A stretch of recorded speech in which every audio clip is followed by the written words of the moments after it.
அனாமிகா வந்து குளிச்சுட்டு வராங்க. அப்போ கரெக்டாக வந்து என்ன பண்ணுறாரு, நம்ம விஜய் வந்து அப்படியே அனாமிகாவுக்கு கிஸ் பண்ணுறதுக்காக வந்து வராரு. அப்போ என்ன பண்ணுறாங்க, அனாமிகா வந்து தள்ளி விட்டுறாங்க. ஏன் வந்து இப்படி பண்ணுற அனாமிகா, கிட்டவே நெருங்கவே விட மாட்டேங்கிறீங்க, அப்போ புருஷனாக இருக்கிறதுக்கு என்ன தகுதி இருக்குது எனக்கு அப்படின்னு மாதிரி சொல்கிறாரு. இங்கே பாருங்கள், நீங்கள் புருஷனாக இருக்க தகுதி வேணும் உங்களுக்கு, இதெல்லாம் நீங்கள் ஆசைப்பட்டீங்கன்னா எனக்காக நீங்கள் ஒன்று செய்யணும், அப்போ செஞ்சால் ஓகே நான் அலோவ் பண்ணுறேன் அப்படின்றாங்க. ஏற்கனவே 3 நாள் சொன்னேன், அதுக்கப்புறம் ஃபஸ்ட் நைட்டு இது வரைக்கும் நம்மளுக்குள்ளே நடக்கலை, என்ன தான் நீ சொல்ல வர அப்படின்னோடனே, இங்கே பாருங்கள் நீங்கள் வந்து ஆஃபீஸ்க்கு போகணும், அப்போ தான் இதெல்லாம் நமக்குள்ளே ஓகேவா அப்படி சொல்லிட்டு கேட்டோன்னே, வேறு வழி, சரி ஓகே நான் போகிறேன், நிஜமாவா அப்படின்றாங்க. ஆமாம், சரி அட்வான்ஸாக ஏதாவது ஒன்றாவது கொடுக்கலாம்ல, அதெல்லாம் தெரியாது, நீங்கள் ஆஃபீஸ்க்கு போனால் தான் எல்லாமே நமக்குள்ளே அப்படின்ற மாதிரி சொல்லிடுறாங்க. சரி ஓகே அப்படின்னோடனே, இருங்க இருங்க நானே வந்து கோட் ஷூட்லாம் எடுத்து தரேன், அதை போட்டு தான் நீங்கள் போகணும் அப்படின்னு சொல்லி சொன்னோன்னே, சரி ஓகேன்னு சொல்லிட்டு விஜயும் சொல்லிடுறாரு. அடுத்து வந்து இங்கே என்ன பண்ணுறாங்க, நம்ம வந்து மகா வந்து கிளம்பிட்டுருக்காங்க. அப்போ கரெக்டாக சூர்யா என்ன பண்ணுறாரு, ஃபோனில் வந்து பேசுகிறாரு.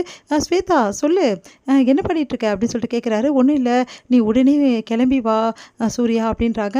எதுக்காக அப்படின்னோடனே, உனக்கு ரொம்ப இம்பார்ட்டண்டான நியூஸ் ஒன்று வச்சுருக்கேன், ரொம்ப குட் நியூஸ் அப்படின்னோடனே, நிஜமாவா, உடனே நான் கிளம்பி வரேன், எனக்கு வேறு வேலை வெட்டி என்ன இருக்குது. மகா முன்னாடி அப்படியே சீன் போடுறாரு. மகா வந்து எங்கே கிளம்ப போகிறாரு அப்படின்னு சொல்லிட்டு பார்த்துட்டே இருக்காங்க. அதுக்கப்புறம் கிளம்பி போயிடுறாரு. இவரை விடவே கூடாது, நம்மளும் கிளம்பணும் அப்படின்னு சொல்லிட்டு மகா வந்து அவசர அவசரமாக கிளம்பிட்டு இருக்காங்க. அப்போ அங்கே வராங்க சித்ரா. சித்ரா வந்து மகாவை பார்க்குறாங்க. இவகிட்ட எப்படி சாவி எடுக்கிறது அப்படின்னு சொல்லிட்டு பார்க்குறாங்க. பார்த்தா மகா வந்து எடுத்து வைக்காமல் இருக்காங்க. பெட்டு மேலேயே சாவி இருக்குது, நல்ல காலம் இங்கேயே இருக்குது அப்படின்னு சொல்லிட்டு மகா கிட்ட வந்து என்ன பண்ணிகிட்ருக்க அப்படின்றாங்க. என்ன பண்ணிகிட்ருப்பேன், கிளம்பிட்டுருக்கேன், இப்போ என்ன திடீர்னு இங்கே வந்திருக்கீங்க. இல்லை மாத்திரை வந்து எங்கே வச்ச அப்படின்னு கேட்க தான் வந்து ஐஸ்வர்யாவோடது, அந்த மாத்திரை தான் அவங்க கபோர்டில் இருக்கும், இங்கே வந்து தென்னை எப்படி கிடைக்கும் அப்படின்றாங்க. உடனே வந்து மகா வந்து கிளம்பிட்டு இருக்கும்போது கரெக்டாக அந்த சாவி எடுத்து டஸ்ட்பினில் வந்து போட்டுடுறாங்க. போட்டுட்டு வந்து சரி நான் இங்கே எதுவும் ஒன்று மிஸ் பண்ண மாதிரியே இருக்கேன்னு சொல்லிட்டு மகா தேடுறாங்க. சரி சரி டைம் ஆயிடுச்சுன்னு சொல்லி கிளம்ப வேணும். ஆமாம் டைம் ஆயிடுச்சு, அவர் வேறு பார்க்க போகணும் அப்படின்னு சொல்லிட்டு மகா வந்து கிளம்பிடுறாங்க. அப்பா சாவி கிடச்சிடுச்சு அப்படின்னு சொல்லிட்டு மகா போனோன்னே அந்த டஸ்ட்பின் வந்து சாவி எடுத்துடுறாங்க. எடுத்துகிட்டு அப்பா நல்ல காலம் அப்படின்னு சொல்லிட்டு நேராக போய்ட்டு அனாமிகா கிட்ட, இங்கே பார் சாவி நம்ம கிடைக்கணும்னு யோசனை பண்ணோம்ல, கிடச்சிச்சு பார்த்தியா, எப்படி எடுத்தீங்க, அதெல்லாம் எனக்கு கை வந்த கலை, பார்த்தியா எப்படி எடுத்துட்டேன்னு சொல்லிட்டு அப்படின்னு சொல்லி சித்ரா சந்தோஷப்படுறாங்க. இதுக்கப்புறம் தான் இருக்குது நம்ம வேலையே அப்படின்னு சொல்லிட்டு அனாமிகா சொல்கிறாங்க. அடுத்து வந்து இங்கே என்ன பண்ணுறாரு, விஜய் வந்து சூப்பராக ட்ரெஸ் பண்ணிவிட்டு வெளியே வராரு. அதை பார்த்துட்டு வந்து சூப்பராக இருக்கே ட்ரெஸ்ஸு அப்படின்னு சொல்லிட்டு சொல்கிறாங்க. ஆமாம் இன்றைக்கி ஆஃபீஸ்க்கு போக சொல்லியிருக்கா அனாமிகா, அதனால தான் போகிறேன் அப்படின்னோடனே, பரவாயில்ல விஜய், ஆஃபீஸ்க்கு வருவேன்னு எதிர்பார்க்கவே பார்க்கல, ஏன் நீ மட்டும் தான் வந்து ஆஃபீஸ்க்கு போகணுமா, உன் பொண்டாட்டி மட்டும் தான் ஆஃபீஸ்க்கு போகலாம், ஏன் புள்ள போகக்கூடாதா அப்படி சொல்லிட்டு காயத்ரி கேட்குறாங்க. ஏன் சித்தி இப்படிலாம் பேசுகிறீங்க, நான் என்னைக்காவது அப்படி நினச்சிருக்கேனா அப்படின்னு சொல்லிட்டு சூர்யா சொல்கிறாரு. நீ நினைக்காம தான் இருக்குது அப்படின்னு நம்ம சொல்கிறாங்க. இவெல்லாம் திருந்தவே மாட்டான்னு சொல்லிட்டு அவங்க வீட்டுக்காக சொல்கிறாரு. அடுத்து வந்து எல்லாருமே வந்து கிளம்பணும் அப்படின்னு சொல்லிட்டு கிளம்புறாங்க. அப்போ சூர்யா முதல்ல கிளம்பிடுறாரு. மகா என்ன பண்ணுறாங்க, இன்னொரு காரில் கிளம்புறாங்க. அப்போ வந்து விஜய் வந்து கூட்டிகிட்டு போ மகா அப்படின்னோடனே விஜய் கிட்ட போய்ட்டு, இந்த மாதிரி அவரை நான் ஃபாலோ பண்ணி போகிறேன் விஜய், நீ வேறு காரில் போ அப்படின்னு சொல்லிட்டு மகா சொல்கிறாங்க.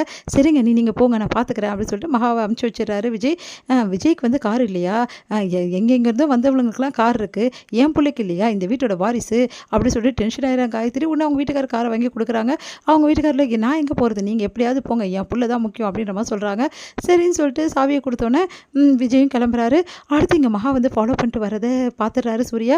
ஓ என்னை ஃபாலோ பண்ணிட்டு வரியா, வா வா உனக்கு முக்கியமான அதிர்ச்சி காத்துட்ருக்கு, இந்த அதிர்ச்சியிலேருந்து நீ மீளவே முடியாது அப்படின்னு சொல்லிட்டு சூர்யா வந்து சொல்லிவிட்டு நேராக வந்து இறங்குறாரு ஸ்வேதாவோட வீட்டுக்கு.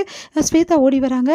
என்னாச்சு ஸ்வேதா அப்படின்னோடனே, இங்கே பாரு எனக்கு டைவர்ஸ் கிடச்சிச்சு, என் வீட்டுக்கு டைவர்ஸ் பேப்பரில் சைன் போட்டார், எனக்கு எவ்வளோ சந்தோஷமாக இருக்குது தெரியுமா, அதை வந்து உங்ககிட்ட பகிர்ந்துக்கிட்டு தான் வர சொன்னேன், நீ என் ஃப்ரெண்ட் ஆச்சே அப்படின்னோடனே, அப்படியா அப்படின்னு சொல்லிட்டு அப்படியே மகாவை பார்க்குறாரு. மகா ஒளிஞ்சிருந்து பார்த்துட்ருக்காங்க.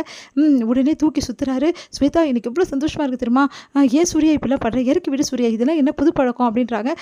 எனக்கு அவ்வளோ சந்தோஷமாக இருக்குது, உனக்கும் டைவர்ஸ் கிடச்சிச்சு, எனக்கும் டைவர்ஸ் கிடச்சிடும், என்ன சொல்கிற அப்படின்னோடனே, ஆமாம் நான் தான் வந்து மகா கிட்ட சொல்லியிருக்கேனே, சீக்கிரமாக இந்த வீட்டை விட்டு போயிடணும்னு சொல்லிட்டு, அவளும் என் வாழ்க்கையை விட்டு போயிடுவா, அப்புறம் என்ன நம்ம போய் ஈஸியாக கல்யாணம் பண்ணிக்கலாம் அப்படின்றாரு.